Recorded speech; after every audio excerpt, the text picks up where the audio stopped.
तो इस video lecture में हम बात करेंगे फंडामेंटल ड्यूटीज़ के बारे में, जो कि हमारे पार्ट 4A में इंडियन कॉन्स्टिट्यूशन के आते हैं।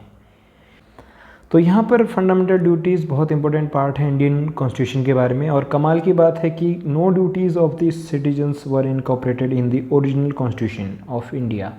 इंडिया के ओरिजिनल कॉन्स्टिट्यूशन में कोई भी फंडामेंटल ड्यूटीज़ नहीं थी सिटीजन्स के लिए जब हमारा कॉन्स्टिट्यूशन को स्टार्ट किया गया था या कमेंसमेंट किया गया था।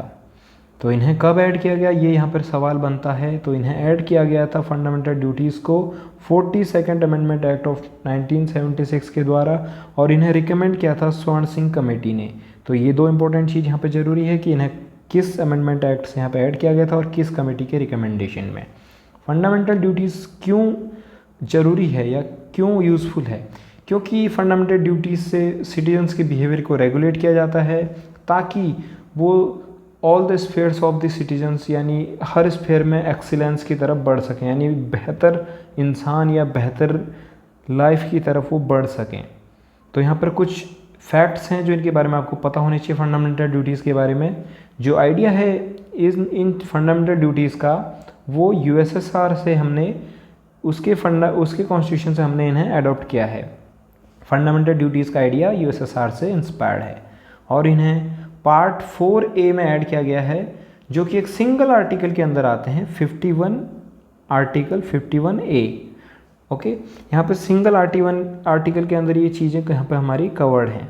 और फंडामेंटल ड्यूटीज़ भी डीपीएसपी की तरह नॉन जस्टिसिएबल हैं, यानी कि इनको गवर्नमेंट इनको इन्फोर्स नहीं करा सकती है।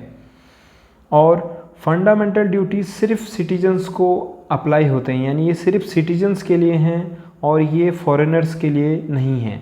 ये सिर्फ इंडियन सिटीजन्स को यहाँ पर अप्लाई होते हैं।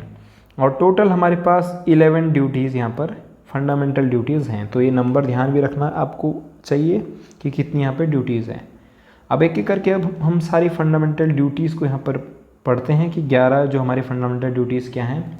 First, to abide by constitution, respect its ideal, institutions and national flag and the national anthem। हमें अपने कॉन्स्टिट्यूशन की रिस्पेक्ट करनी चाहिए, इसको मानना चाहिए, इसके आइडियल्स को और इसके इंस्टीट्यूशंस को, और हमें अपने नेशनल फ्लैग और नेशनल एंथम की रिस्पेक्ट करनी चाहिए। ये यहाँ पर हमें पहला ड्यूटी है। दूसरी duty, to cherish and follow the noble ideas which inspired our national struggle for freedom. हमारे जितने भी फ्रीडम फाइटर्स थे, उनके जितने भी नोबल आइडियाज़ हैं, हमें उन्हें चेरिश करना चाहिए, उन्हें आगे बढ़ाना चाहिए, जिन्होंने इंस्पायर किया था हमारे नेशनल स्ट्रगल को। अगला यहाँ पे जो हमारा ड्यूटी है, to uphold and protect the sovereignty, unity and integrity of India, यानी भारत की अखंडता, एकता और स्वतंत्रता यानी सोवरेनिटी को, संप्रभुत्व को यहाँ पे बनाए रखने के लिए हमें प्रयास करना चाहिए। और ये हमारी जिम्मेदारी है कि हम भारत की एकता, अखंडता और संप्रभुत्वता को बनाए रखें। Fourth, to defend the country और render national service when called upon to do so, अपने देश की रक्षा करने के लिए और देश के सर्विस के लिए हमेशा तैयार रहना जब भी आपको ऐसा कहा जाए। यानी अगर कभी ज़रूरत पड़ती है इंडियन आर्मी को या हमारी गवर्नमेंट को, हमारी कंट्री को हमारी, तो हमें उस टाइम पे हमारी ड्यूटी है कि हम अपनी कंट्री के लिए डिफेंड करें या अपनी सर्विस दें। यहाँ पे जो अगला हमारा फंडामेंटल ड्यूटी है वो है promote harmony and the spirit of common brotherhood amongst all people of India, transcending religious, linguistic and regional sectional diversities, and to renounce practices derogatory to the dignity of women। यानी कि हमें भाईचारा बढ़ाना है। जितने भी लोग हैं भारत के, चाहे किसी भी धर्म के हैं, किसी भी भाषा के हैं, किसी भी क्षेत्र के हैं, किसी भी वो अलग समाज के हैं, हमको उनके बीच भाईचारा को बढ़ाना है। और महिलाओं का यहाँ पर, महिला का सम्मान यहाँ पर हमें, हमारा फंडामेंटल ड्यूटी कहती है कि हमें महिलाओं का सम्मान करना चाहिए, डिग्निटी ऑफ वुमन का रिस्पेक्ट करना चाहिए। अगला यहाँ पर यह है कि to value and preserve the rich heritage of our composite culture. हमें अपना जो कल्चर है, हमारा भारत का बहुत बड़ा इतिहास है, उसके जो रिच हेरिटेज हैं, यानी जितने भी हमारे मैन्यूमेंट्स हैं, जितने भी हमारे हिस्टोरिकल चीज़ें, हमें उन्हें वैल्यू करना चाहिए, उनको प्रिजर्व करके रखना चाहिए, उनको बचाने में हमें मदद करनी चाहिए। अगला यहाँ पे ड्यूटी है to protect and improve natural environment including forest, lakes, rivers, wild life and to have compassion for living creatures. हमें अपना नेचुरल एनवायरनमेंट को प्रोटेक्ट करना चाहिए, एनवायरनमेंट को, जंगलों को, तालाबों को, नदियों को, जानवरों को, और हमें लिविंग क्रीचर्स के यानी जानवरों के प्रति दया भावना होनी चाहिए हमारे मन में, और हमें प्रोटेक्ट करना चाहिए हमारे एनवायरनमेंट को। ये हमारी फंडामेंटल ड्यूटीज़ हैं, फिर भी हम नहीं सोचते हमारे एनवायरनमेंट के बारे में। अगला यहाँ पे जो फंडामेंटल ड्यूटी है, to develop scientific temper and humanism in the spirit of inquiry and reform.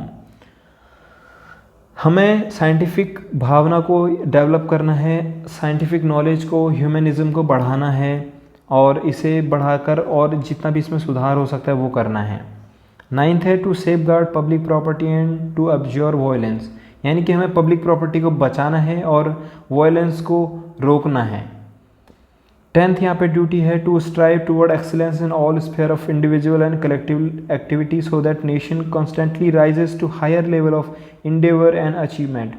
हमें चाहे अकेले हो चाहे मिलकर हो, हमें एक्सीलेंस की तरफ को बढ़ना है ताकि हमारे देश ऊपर बढ़ता जाए, बहुत बड़े बड़े अचीवमेंट हमारा कंट्री यहाँ पे कर सके, हमारा कंट्री बहुत ऊपर राइज करे, इसके लिए हमें एक्सीलेंस की तरफ बढ़ते जाना है।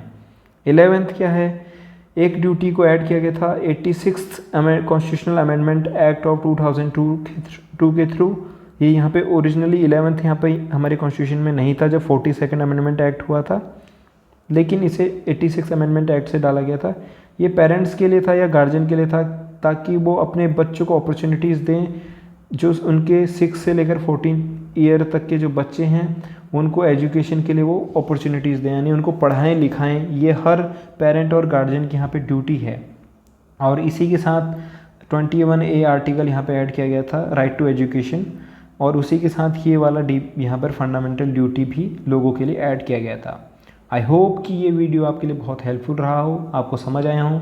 तो इसके जो PDF है वो हम टेलीग्राम चैनल पे अवेलेबल है, जो कि मैंने लिंक उसका डिस्क्रिप्शन में लिया है।